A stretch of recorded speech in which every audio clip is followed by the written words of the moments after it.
এই যে এই মেশিনটা দেখতে পাচ্ছেন, এই যে এই মেশিনটা কী কোম্পানি সেটা দেখতেই পাচ্ছেন। মেশিনটা আমি আনবক্স করে নিচ্ছি। আনবক্স করার পর আপনাদের দেখিয়ে দিচ্ছি মেশিনটা কেমন দেখতে।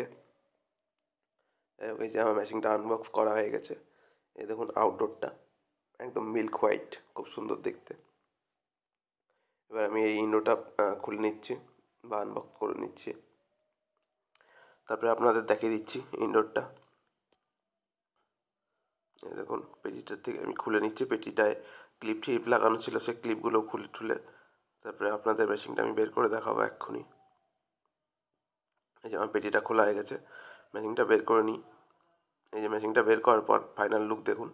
এই দেখুন 3 স্টার, আর হলো এটা 2 টনের মেশিন, দেখতে যথেষ্ট বেটার। আর এই যে এইখানটা এই বোর্ডের পাশে হলো ইনডোরটা বসবে, আর পাইপ লাইনটা ঠিক এই সোজাসুজি যেয়ে ঠিক এই কোণা দিয়ে বেরাবে লাইনটা।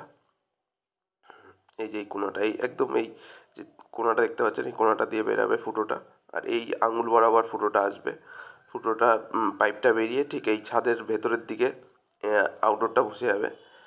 আর এই মেশিনটা ইনস্টলটা করা হবে 2 দিন পরে, কিন্তু কাস্টমার খুব রিকোয়েস্ট করলো যে আপনি অন্তত আমার এই ঘরের ফুটোটা, যেটা নোংরা বেশি হবে অ্যাকচুয়ালি, যেটা নোংরা বেশি হয়, এই যে যেখানে বললাম ফুটোটা করা হবে, এই যে এই ফুটোটা একটু করে দিয়ে যান, যাতে আমি ঘরটা মোটামুটি পরিষ্কার করে রাখতে পারি, নেক্সট দিন যাতে আমার পরিষ্কার করতে কষ্ট না হয়।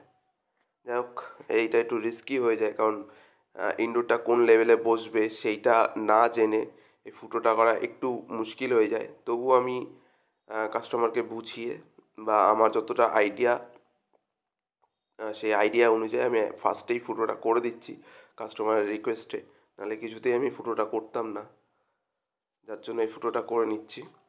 ইনস্টলেশনটা হবে মেবি পরশু দিন বা তারপরের দিন এরকম, কারণ এখানে হলো 25 ফুট পাইপ লাইনের কাজ আছে।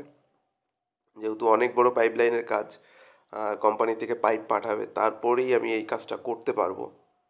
সো আমি এই ফুটোটা করেই আমি এখান থেকে বেরিয়ে যাব, নেক্সট পরশু বা তারপরের দিন আসবো, এসে পুরোপুরি ইনস্টলেশনটা করে আপনাদের দেখিয়ে দেবো যে ইনস্টলেশনটা কেমন করলাম, মেশিনটা কেমন ফিট করলাম, পাইপ লাইনটা কেমন রেখেছি ছড়িয়ে ছিটিয়ে, না সুন্দর কীরকম করে ইনস্টল করলাম, সব দেখতে পাবেন আপনারা।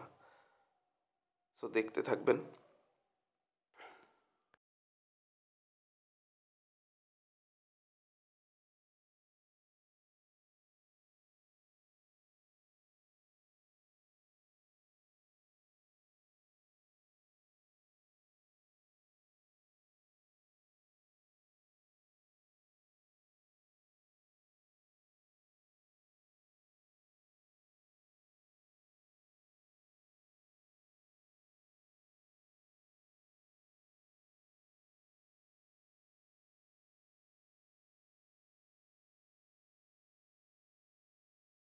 এই যে আমার ড্রিল করা প্রায় শেষ, এবার আমি চেনি হাতুড়ি দিয়ে যে এই ফুটোটা করে নিই, এই যে চেনি হাতুড়ি দিয়ে ফুটোটা করে নিচ্ছি। আর কিছুটা ঝলক আপনাদের দেখিয়ে দিচ্ছি, মেশিনটা ইনস্টল আমার করা হয়ে গেছে, এটা পরে আমি ভিডিওটা ছাড়ছি। আর এই যে মেশিনটা দেখুন একদম ঠান্ডা হাওয়া দিচ্ছে, মেশিনে কোনো রকম প্রবলেম নেই। আর এই যে দেখুন যেরমভাবে বললাম পাইপ লাইনটা যাবে, ঠিক সেরমভাবে একদম শ্যাটেল দিয়ে একদম গায়ে চাপিয়ে আমি সুন্দরভাবে করার চেষ্টা করেছি। কেমন হয়েছে একটু জানাবেন। Thank you for the watching.